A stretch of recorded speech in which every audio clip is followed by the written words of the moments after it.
私が自立生活始めたのは2001年の11月です。で、2001年の3月に大学を卒業して、でずっと私は普通校で進学をしてきたので、大学の時に当たり前のように就職活動をしたんですよね。だけれども私みたいに自分で通勤ができないとか、トイレも行けないとか、ファイルを取ったり電話取ったりできないような全身性の重度の障害者っていうのは一般企業では全然相手にされなくて、全く就職っていうのができなかったんですよね。When I used to do in usually do in CVS, I like do restocking and facing and put items where they supposed to be at. How about Villa? The villa, I work in the kitchen. I use I wipe off the trays and put the paper on top of the trays and put it in the bin. Okay. De laatste jaar vond ik het ook heel mooi. En in het begin was het ook heel mooi dat ik ook allemaal nieuwe mensen in kon werken en mee kon helpen dus. Stagiairs en dat gewoon nog steeds dat de mensen... Ja, even uitspoelen in de keuken. Maar ik heb het zo dadelijk in de kast. Ja, even uitspoelen. Binnenkomen lopen, om stage te komen lopen, vind ik ook heel leuk om met die mensen mee te lopen. En soms zijn ze wat lager en soms zijn ze wat hoger van niveau. Dat vind ik alleen maar leuk om met die mensen ook te werken. Dan leer je ook eens andere mensen kennen. En ik ben natuurlijk een stapje hoger als niveau en een ander weer een stapje lager. Dan leer je die grens ook weer kennen. Ja, zo. Ja, en dan leer je ook andere doelgroepen kennen. En dat vind ik natuurlijk ook wel interessant, ja. Als je één ding mocht zeggen wat je het allerleukst vindt aan zelfstandig wonen, wat is dat dan? Gewoon lekker alleen zijn en mezelf zijn. Ja, dat is het allerleukste. Gewoon jezelf blijven en alleen wonen. Dat vind ik het leukste. Ja, dat vind ik het allerleukste. 一人の時間がないので、今は足を痛めてからはリビングでずっと自分の部屋として使っているので、そうすると家族と自然と24時間一緒ですよね。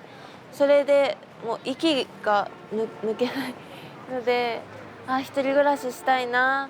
でもそれは最終目標にして、今は自分ができない状態なのが一番わかるので、自分の体なので、それができないっていうことはまだそれはすることじゃないんだなって、それを今はすることじゃなくてもっとすることがあるから今一人暮らしをしてないんだなっていうふうに考えています。元気だった頃はそのモデルさんをしていた時にファッションショーで自分の足で歩いていたので、それを例えば家でその足を怪我してからとか歩きたくてもうまく歩けなくて、その昔を思い出してファッションショー風に歩いてみたりとか家の中であったんですけど、それができずに悔しかったのでリトライしたいっていう気持ちもあったんだと思います。でもし自立をしていなくてずっと家にいるとか施設に入るとか病院で過ごすってなると、あなたは障害者なんだからこういうふうに生きていきなさいよっていうふうに与えられた人生になってしまうんじゃないかなと思うんですよね。でそういう与えられた人生だと、もし自分が最後死ぬ時に私の人生は誰さんからこう言われたからこうなってしまったって、自分の人生なのに人のせいになってしまう、人のものになってしまうと思うんですよね。そうじゃなくって今の生活っていうのは自分で選んで、自分でこういうふうに生きていきたい、こういう活動したいって言って決めてやっていることなので、自分で生きてるなって、自分の人生を自分が主人公でいられているかなっていう感じがします。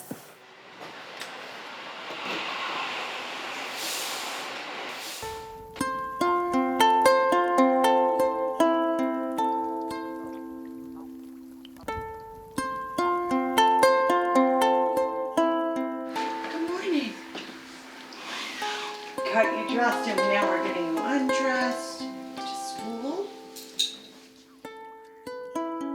Jack was born healthy 18 years ago, and 10 years ago he was diagnosed with a very rare disease called adrenoleukodystrophy, or ALD. We went to the hospital so he could have a bone marrow transplant. That's the only way to stop the disease. and he was in the hospital 100 days. And we brought him home 100 days later, and he could no longer speak. He could barely walk. He couldn't eat. He was in diapers. It was really hard. So as I was explaining, it took us a while to come to terms with this big change in not just our son, but our whole family.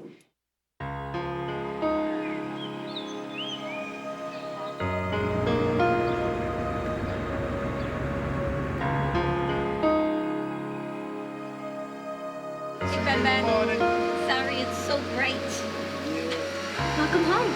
I was a special education teacher before I had Benjamin. When he was born, you know, he seemed fine, except his head was a little bit small, but everything else seemed perfectly normal. But they said, okay, come back at 4 months old. So between 2 months and 4 months, I started to feel like he wasn't developing. We did some testing, and we knew, we did a brain scan, and there was a lot of abnormalities, but she wouldn't explain what they were.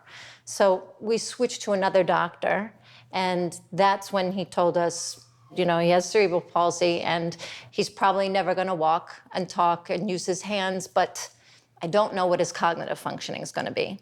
So at 5 months, we knew that this was a very severe disability that our son was going to live with.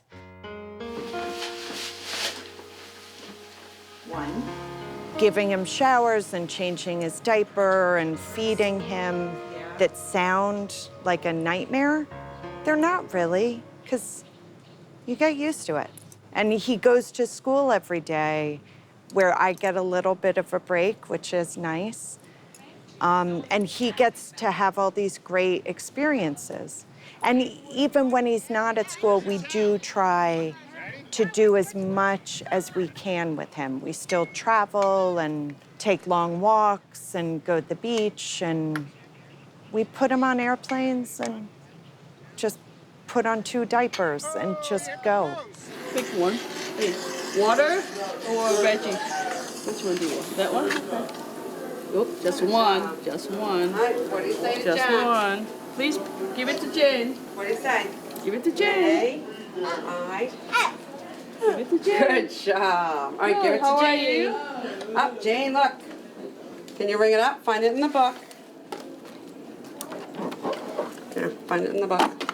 Go ahead. Find an item.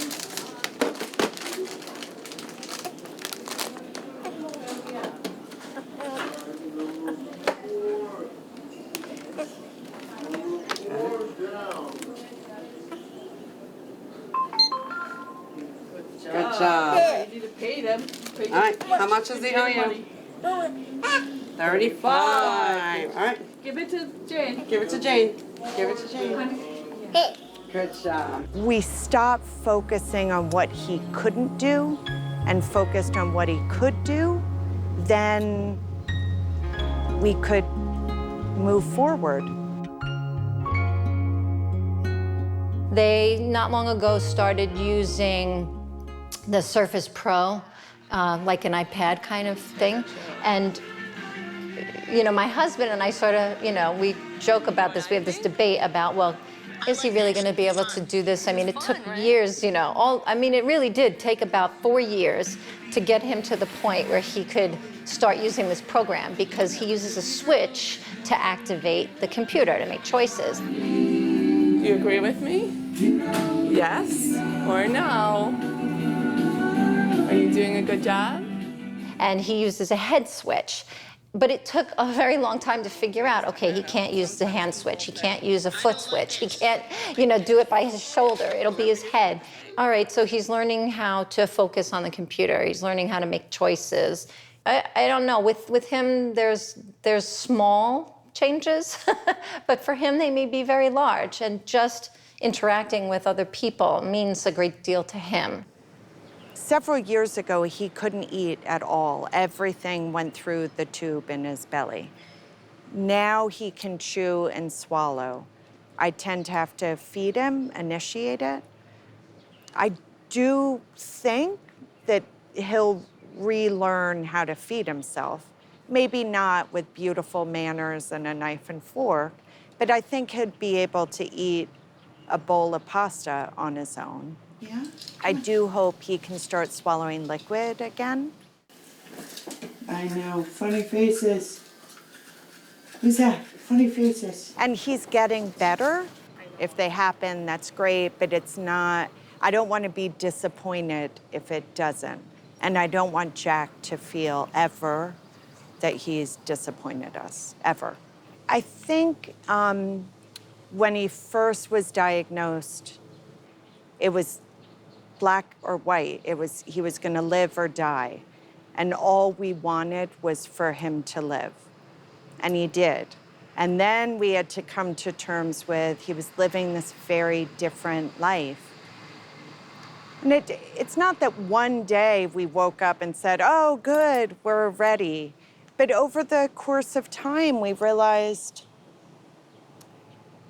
we were living and enjoying and able to do far more than we ever imagined you could do, considering his challenges. If I want to give him an option between two things, I'll show him two things. And usually I do one at a time. And when he's got like the greatest reaction of like happy reaction towards one over the other, then I know what his choice is.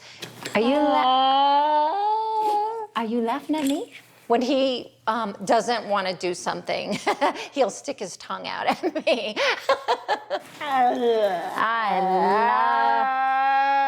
That's better. So I feel like there's a big difference between happy and, not happy. Yeah. 1, 2, 3. Are you looking? This is a person, it's a human being. He has opinions.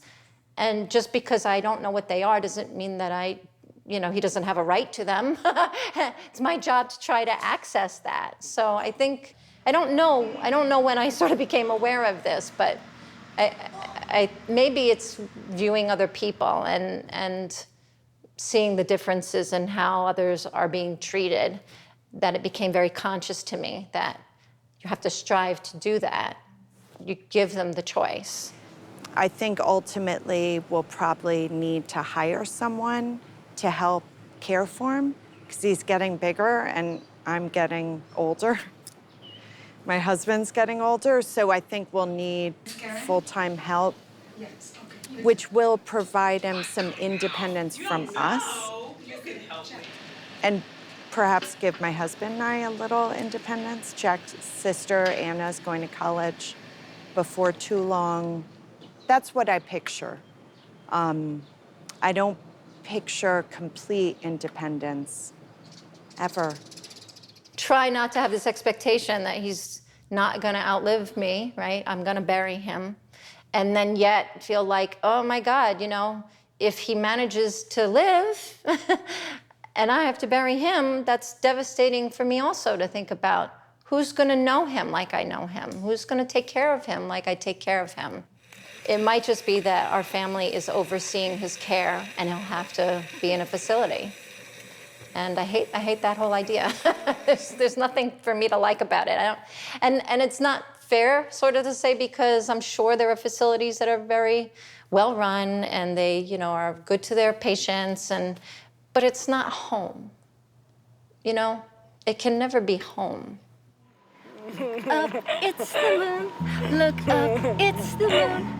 Look up, it's the moon up in the sky. It's big and round, and I have found that it looks just like a lemon pie. Yum! Yay!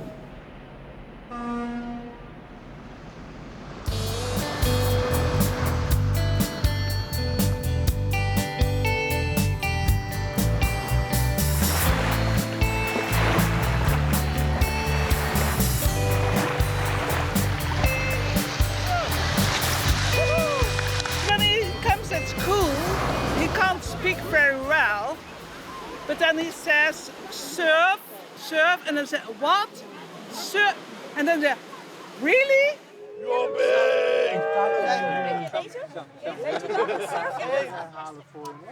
And then they are really interested. Mostly people are very short interested, but now they want to know everything what he is doing, and they think, "Wow, that's very knap, very great to do. Not only service, but to do sports in a social group. It makes him feel better.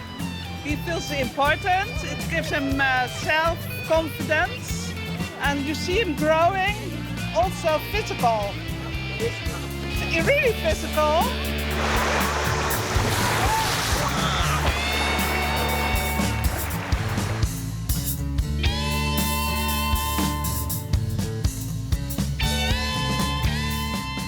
Ik ben Margreet van der Meer. Ik ben de moeder van Jeroen.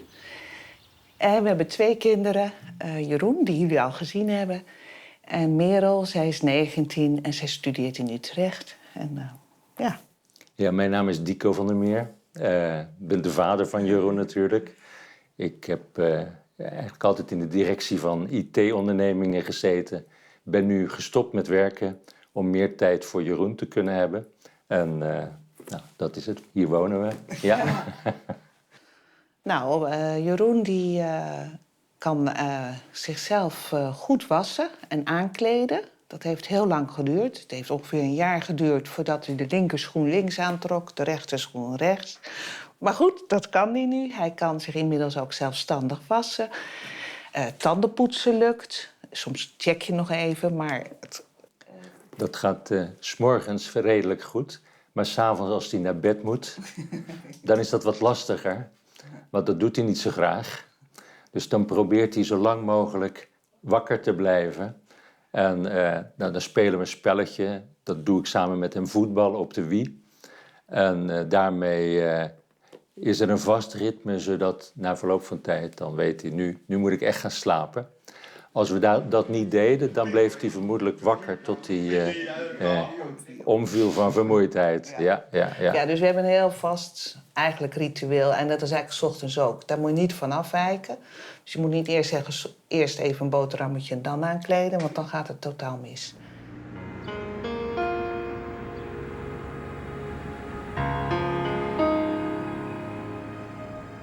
Ryan was born with something neurologically based. It's called neurofibromatosis. He was developmentally delayed. He did not meet any of his natural milestones through development. He was learning disabled as we got into school. When he turned around 10 years old, he developed a mental health component. Hi, I'm Ryan. I am 23 years old. I live with 3 other people plus myself. With certain programs, you have something called unsupervised time, which is where you're able to be alone without anyone. Being that not everybody has the ability, you would need staff for like support for cooking and stuff like that. The mental health piece of it was devastating in terms of him trying to hurt himself at a very early age, trying to take his own life, trying to significantly do harm to himself. So for me, the most important part of looking after him was making sure that not only were we addressing the neurological piece, the delays and the developmental issues and the learning disabilities, but now I also had to be concerned with the mental health piece. Those two combined became significantly almost impossible for me to look after him. What do you want to do today? I don't know. Go home with you. Oh, you want to go home with me? Well, we can't do that, but next weekend. Yes. For 3 days. Yes. So what else is happening? Nothing really. No? Yeah. You happy? Yeah, I'm happy. All right. You're a good boy. Yeah.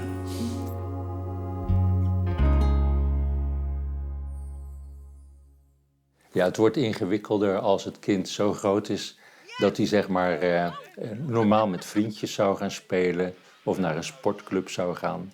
Dat zijn de momenten waarop zijn zelfstandigheid eigenlijk te beperkt is. Dan moet je dus helpen. Dus dan groeit zeg maar ook je rol als ouder dat je erbij moet zijn, mee moet gaan. Dan moet je eigenlijk toch wel 24 uur per dag paraat zijn. Want zelfstandig kan die er niet naartoe. Of hij vindt het huis niet meer terug, hè, bij wijze van spreken, hij verdwaalt.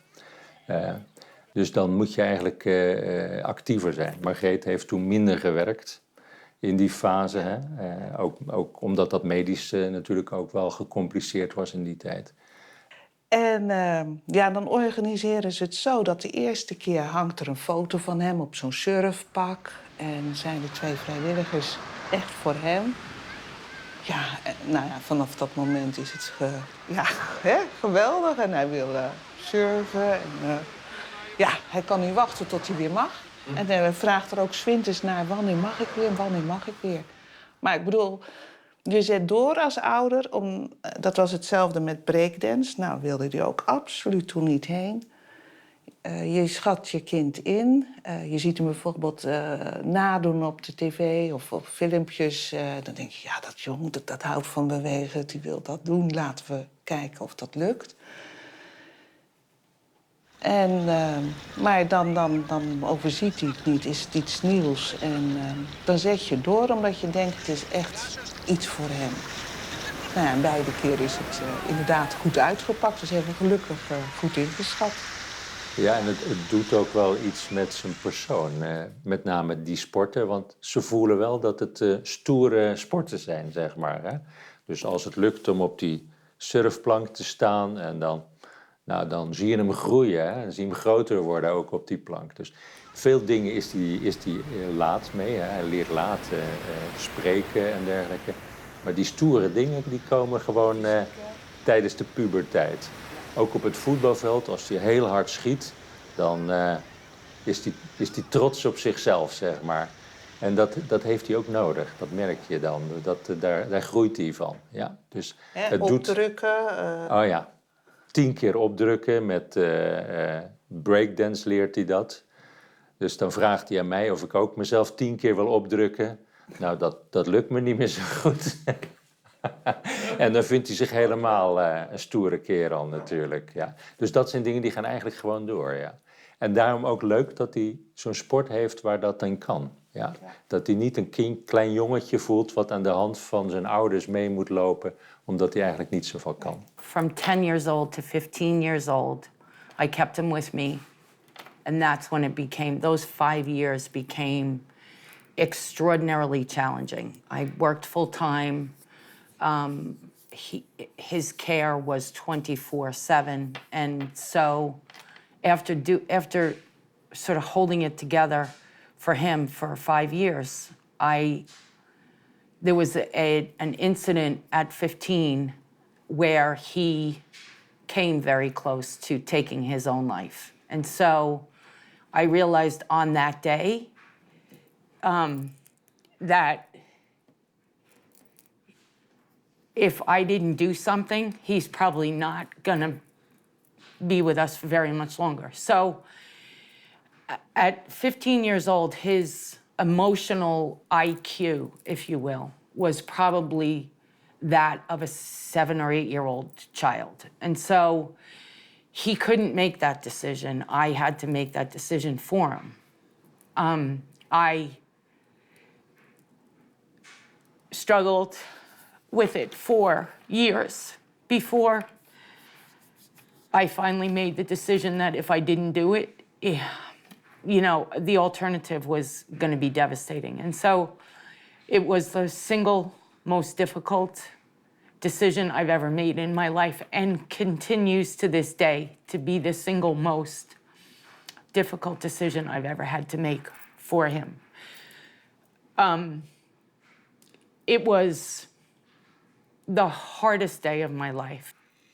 Dropping him off at that house were ultimate strangers to us, was the only alternative that I had at that point to make sure that he remained alive long enough for me to figure out what I needed to do to keep him alive and not have to stay awake at night worrying. So throughout the 8 years since the decision was made to put him in a group home, there have been multiple situations where the mental health component has taken over and caused him to be hospitalized. He's been hospitalized 11 times for mental health. And when I see him struggling, I probably feel that same way. Wouldn't it be great if I could just bring Ryan home and take care of him? The issue with that is I still feel that there's a big part of what goes on with Ryan that requires 24-hour support. And so I still feel, even though it's difficult for both of us, I still feel like this is the best place for him right now. Yeah. Maar daar moet je eigenlijk ook in meegaan. Hè? Dat hoort eigenlijk ook bij de puberteit. En dat is het mooie eigenlijk. Dat zei je ook, nou ja, dat fysieke, dat ook al blijft dat verstand, zijn dit soort ontwikkelingen gewoon eigenlijk als andere jongeren. En dus willen we daarin eigenlijk benutten en mee op die wens van hem. Je vertelt het makkelijker dan dat het voelt, hè? Want als ouder is dat toch moeilijk om los te laten. Vooral omdat hij kwetsbaar is natuurlijk in nogal wat opzichten. In het verleden was het ook eigenlijk heel gebruikelijk dat die kinderen lang thuis bleven. Vaak zo lang als de ouders dat konden volhouden. Die waren dan over de 80 en hadden dan toch nog een kind thuis. Ja. Tegenwoordig leren we ervan dat je beter vroeg eraan kan beginnen en dat gefaseerd kunt doen. En dat het dan voor het kind ook als het gehandicapt is, op dezelfde leeftijd toch diezelfde groei doormaakt naar zelfstandigheid. Dus je moet het eigenlijk niet uitstellen, maar je moet het rustiger opbouwen en faciliteren. En dan dan zeggen ze na een jaar, als ze hier op bezoek komen, zeggen ze, ik ga weer naar huis. En dat, ja, dat is dan een enorme, voor ouders, een vreemd gehoor dat dat dan toch kan. Ja. Ja.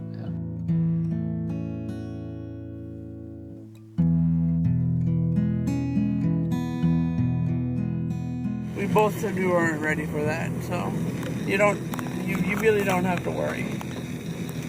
Oh, that's what you mean, I don't have to worry. Yeah.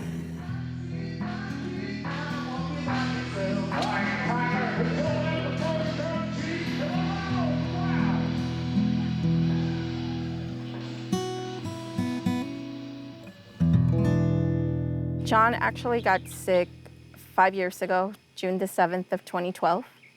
He had different conditions. He ate something that was bad for him, and he ended up in the hospital with Campylobacter, and it's an illness that can only be treated by IV fluids. While he was in the hospital getting treated for that, he started to feel numbness and tingling in his legs. That was on a Friday. I woke up Sunday morning not being able to move my limbs. It was a good thing it happened when I was in the hospital, but you wake up and you can't move. Especially when you walked into a hospital, that's a pretty big shock. After the Guillain-Barré syndrome, he was in polytrauma for about 2 months. When he did come home, he was actually walking with a walker, and he was transferring on a manual chair. After a while, he had surgery for his gallbladder about 1.5 years later. And after the gallbladder surgery, I had a pulmonary embolism, and they finally diagnosed me with my spinal cord shrinking, and they called it, I can't pronounce it. He had a pulmonary embolism, which kind of kept him bedridden. And after that incident, when he would try to stand, he would fall. It's one of those things. Can't cry about it all the time. I mean, I've done that already, so I'm good. I'm happy here. I'm happy I have my family, you know, so. No, actually, when we were at the doctor's office, John was actually already living in the nursing home at that point. And we walked out of the doctor's office quietly, and he went home to the nursing home, and I went home. And we grieved a little because it was a difficult situation. And we decided that it would be best if we coped with it before we let the family know. So we didn't tell our children, we have 4 children together, till about a month or 2 after we found out. I think they were in shock. And it actually felt like a loss, because we have 3 girls and 1 boy, and I think for the girls, they thought about, well, Daddy walked me down the aisle. I never got to dance with Dad.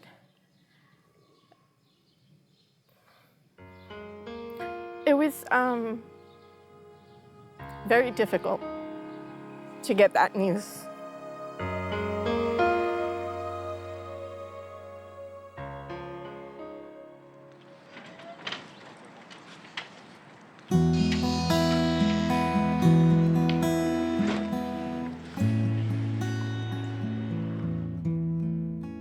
My name is Steve Saunders.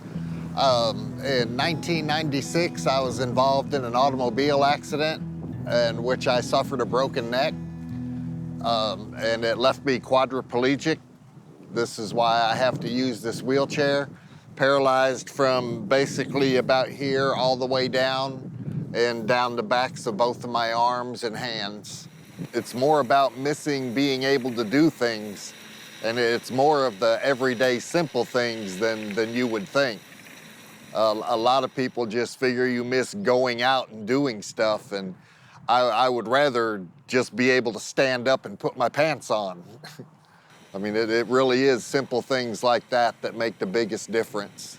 I was never one to lay around. I like to stay busy anyway, and I felt it inside that I still needed to do something. I couldn't just lay at home all day. That was not gonna work for me. When I first started doing this job, I was actually riding the city buses all over town to go out to different nursing homes to try to meet disabled people and help them get out of facilities like that. Because that's something people really don't understand. When you get put in a chair like this, the majority of the time, you can't go home. Most people have steps going up into your house, or your doorways are too narrow, and more importantly than all of that, you can't get in the bathroom. Most bathroom doors are smaller. I mean, they're big enough to walk in and walk out. So when they wind up getting put in a wheelchair, that's the only option, is they send them to a nursing home. The main goal is to put them in their own apartments on their own, and possibly finding jobs and get back to work, be part of the community again, rather than just put in a facility and forgot about.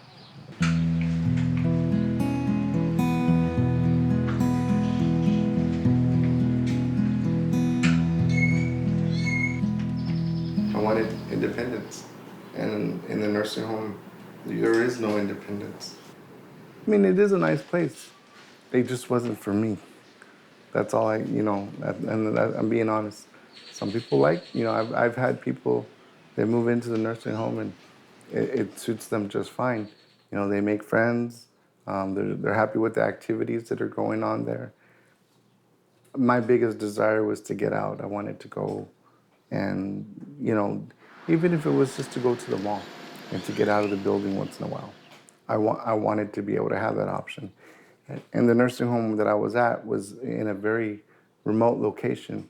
There were no city buses like we rode on earlier. And the closest city bus was probably about almost 2 miles away.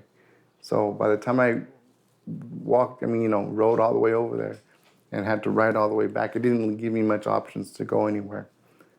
Two, there's a bus that can come to pick me up, but there was always a scheduling conflict because sometimes the times weren't available. It's just a matter of my own personal preference. I wanted. For the people we move in, like getting their own apartments, and I purchase literally everything they're gonna need, and I do that myself. Sometimes, like when we have to get a microwave oven, they're pretty big, I'll get some help with that to put it in the cart. But once it's in the cart, it's in my van. I now have a van I drive that I deliver it to their new apartment and carry it all in myself. I've helped people get set up in their own apartments that aren't as disabled as I am. And I gave them a hard time for just sitting around while I was doing all the work. Just talk to them, let them know. I mean, I've gone through the same thing as a lot of them have. And the majority of our people they're wanting out. I mean, they don't want to be there to begin with, but they do have their reservations. They're worried. Are they going to be able to make it? Can they do this? Can they do that? And we just talk to them and let them know that, we're going to be there. There'll be people around, and if you have any trouble, we can help. It took a little bit of time because I knew that I wanted to come here. Most of my family's on this side of town. There were 2 other facilities that are like this in San Antonio that I know about that had vacancies, but they were on the opposite side of San Antonio. And it was just too far away for me to be, I guess, close to my family. Hey, babe. Hey, baby. How you doing? I have a full-time job, and so I work 10-hour shifts Monday through Thursday.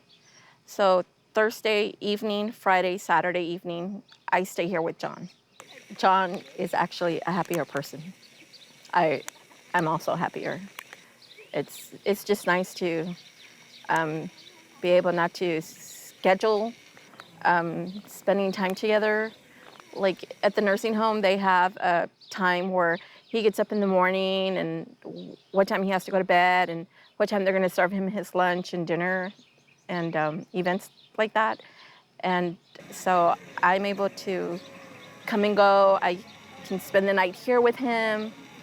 The bed he has here is actually a bigger bed, so I can actually lay down on the bed with him and watch TV, which is kind of nice because people do that, and I just take it one day at a time. Every day with him is a good day for me.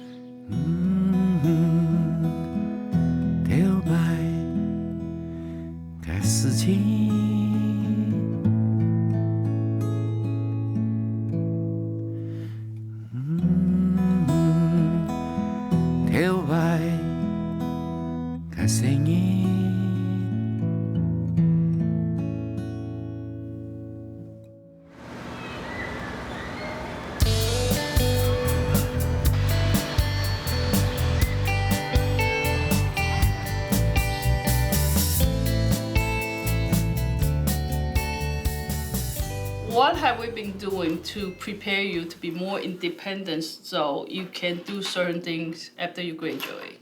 Go to the college. Go to the college. And go to the mall. And go to the mall. What did you do at the college? Sort books. In library? Yeah. Okay. How do you like the job? I like it. Milana was born 27 weeks, premature, 2 pounds, 1 ounce. She had damage to the right side of the brain. They gave her cerebral palsy and put her in a wheelchair.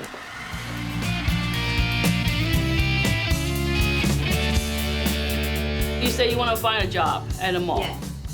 At a food court? Yeah.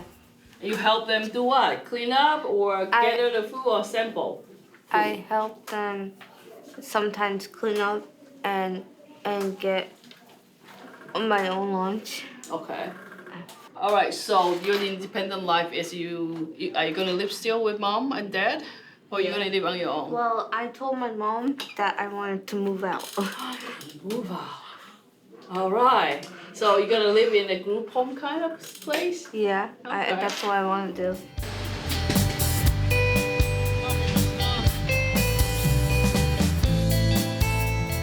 Definitely she wants a job to do outside after school, but she never said about moving out yet. That's something new. Her sister will do a lot of assistance with her. But she's a little independent. Besides not going to the bathroom, she needs assistance going to the bathroom and showering. Otherwise, she eats fine, conversation. She's on the phone all the time. She's a chatty catty. She likes to text message all my aunts on the way home. So she's really independent that way. The biggest thing is this toilet and shower. But otherwise, she's normal.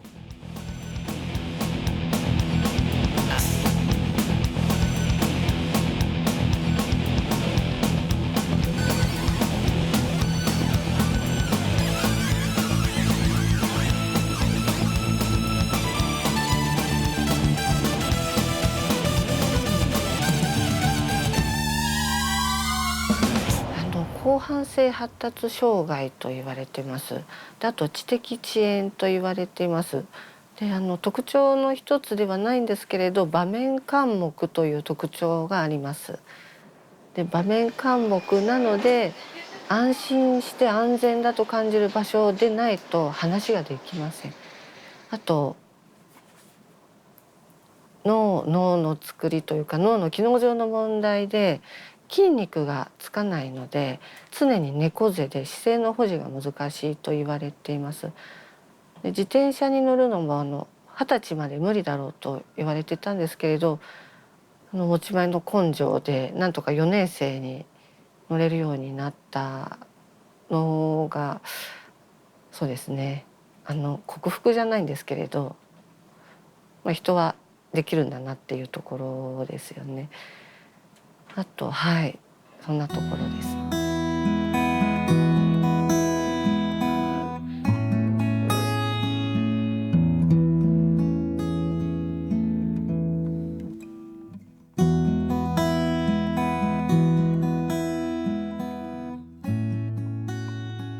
さっちゃんデザインにすごく興味があってデザイナーになりたいっていうのも夢の中の一つだったんですけど、その時にモデルの募集を見てやってみる、モデルが先だけどデザイナーになれるかもよなんていう話をして見せたらやりたいっていうので、さっちゃん本人はそんなに深く考えてなくて、モデルさんならやってみたいかなっていう思いで、ショーの後何が変わったかっていうと特に変わらず毎日毎日きちんと学校に行ってショーが特別なんですけれどもその毎日の生活もきちんと送れることがまず大事だからショーが終わってもいつものさっちゃんにいつものように毎日同じ生活ができるパターンを繰り返していこうということで何も変わっていないですね。はい、少し自信がついたっていうところに変化がありますね。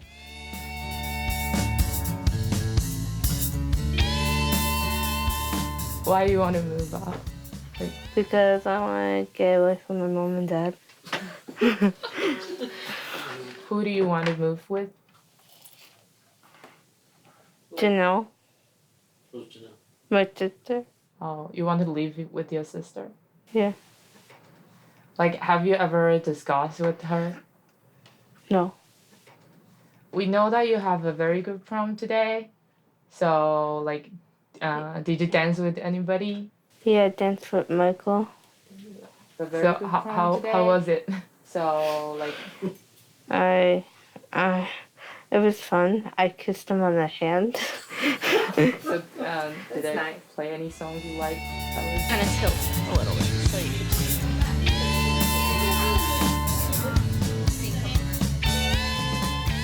After you move out, like, have you ever imagined that maybe someday you can have your own family? No. No? Why? I don't know why. Or maybe you haven't think about yet? Yeah. It's hard though. There's a lot of medical issues. So we hope. You never know.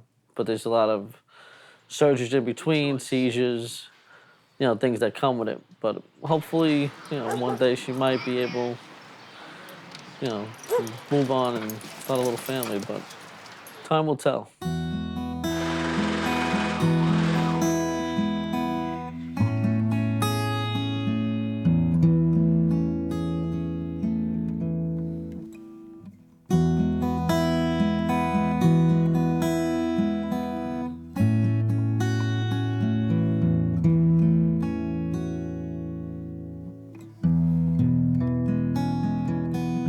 兄弟が5人いるんですけれど、その2番目のお姉ちゃんとして一番下の妹の世話をすごく積極的にするようになって、今まではどうやって振る舞ったらいいんだろうっていうのが分からなくて、妹に対しても手を出せなかったんですけれど、ショーに出ていろいろな方に逆にお世話になったことで、こうやって人と接すればいいんだっていうのが分かったようで、自分から妹のお世話、お風呂の着替えなんかもできるようになってきて、そこはすごく変わりました。ショーの本番の時はちょっと私見えない位置に立ってしまって全く見えてなくて、動画を見させていただいた時に堂々と歩いてるんでびっくりしましたね。もともと気が強い子だったんで、この人ならやれるだろうとは信じてたんですけど、あんなに堂々とやってるとは思ってもいなくて非常にびっくりしました。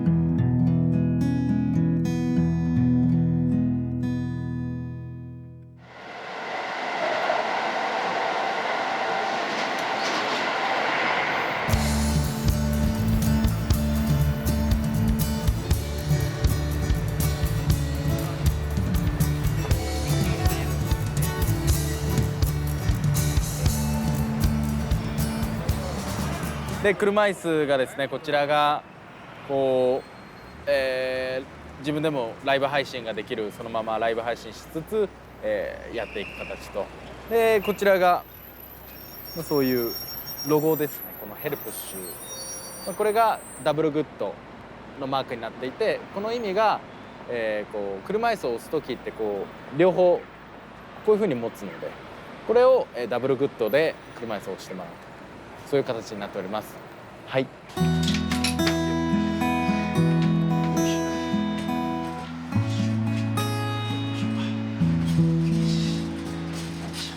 脳性麻痺という障害がありまして、生まれつきのものになります。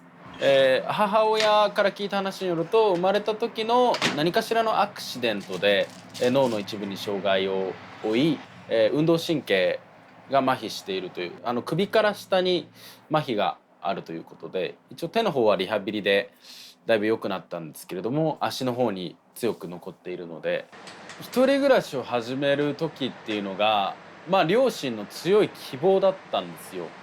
こう一人暮らしをしてほしいっていう両親の、思いがあって、それはどういう思いかというと、名古屋にいた実家にいた時っていうのは、それこそ洗濯や掃除や野球やってユニフォームドロドロになってもそういうものも全部家族にやってもらっていて、家族ありきの生活をしていて、両親の気持ちとしてはこのまんま大人になってしまうと何も一人でできない子になってしまう、そういうところを、両親ある意味危惧していて、大学に行くのであれば一人暮らしをする大学じゃないと行かせないという思いがあったみたいで、それで、一人暮らしさせていただいたって感じですね。はい、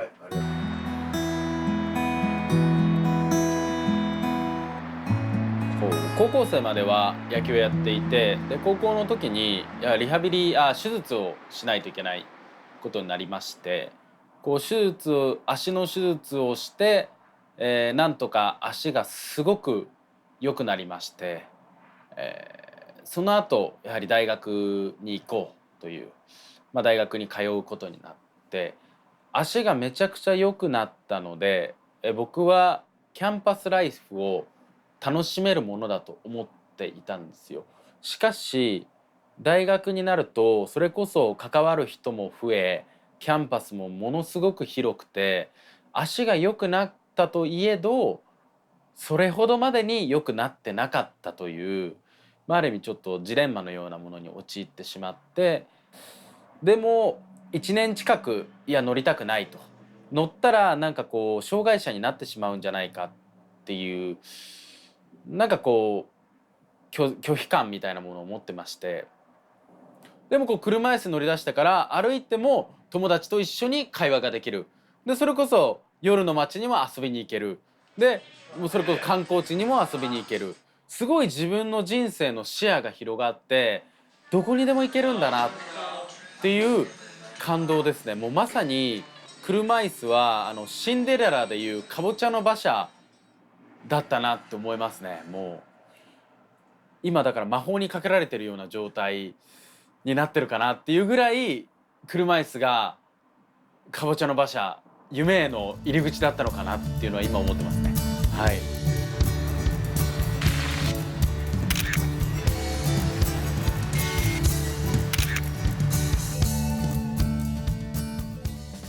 ヘルプッシュっていうのがヘルプ助けてとプッシュ後押し、それの2つ組み合わせた新しい言葉を作らせていただきました。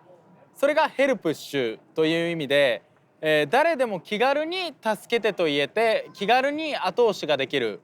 つまりちょっと助けてちょっと後押しちょっと助けるよっていうのが、やりやすい、そういうのを言いやすい世の中になったらいいなという思いでやらせていただいてます。はい、ある駅で、電車に乗ってまして、改札から出た時にその駅は10メーター先に階段があったんですよ。で僕は階段を車椅子を運んでもらえれば手すりをつかまって登れるということで、駅員さんに申し訳ないんですけど車椅子を運んでくれませんかと駅員さんに頼んだところ、すみません、そこはうちの駅の管轄の範囲外なので運べませんって言われてしまったんですよ。でその時に、エレベーターまで大回りしないといけなくて、正直なんかやるせない気持ちになったんですね。でそれを、友人に、こんなことがあったんだよっていうことを愚痴をこぼしたところ、その友人からそれって別に駅員さんじゃなくても道行く方々にちょっと助けてって頼めばよかったんじゃないのというふうに言われて、あ、そういえば僕道行く方々にちょっと助けてって言えないなっていうことを思いついて、言えたらいいなという思いで、ちょっと助けてと言いやすいようになったらいいなという思いで始めさせていただいてます。すいません、ちょっとよろしいですか。難しい時間、難しいですか。わかります。すいません。車椅子ヒッチハイクの旅っていうのをやっていて、もうすぐそこまで、もうそこまででもいいです。はい、すいません。ちょっといいですか。ちょっとだけ。車椅子ヒッチハイクの旅っていうのをやっていいですか。ありがとうございます。いやぜひありがとうございます。すいません。いやよかった。ありがとうございます。はい、いきます。はい、チーズ。でその中で、収穫という部分で言うと、やはり押してくださった方々がやはりすごく気持ちよく押してくださっていて、そういう方々に押してみてどうですかというふうにお聞きするところ、やっぱり初めてで押し方がわからないとか、思ったより軽いとか、やっぱり車椅子初めて押していただいて、今まで車椅子と触れたことなかった人たちが車椅子に触れていただくことによって、他人から友人になっていく。その中で友人になったらこう車椅子のことも考えた方がいいかなと思ってくださったりとか、そういう他人から友人に変化することによって何か物事って変わっていくんじゃないかなっていうふうに思えるっていうところはすごくありがたい話だなと思ってます。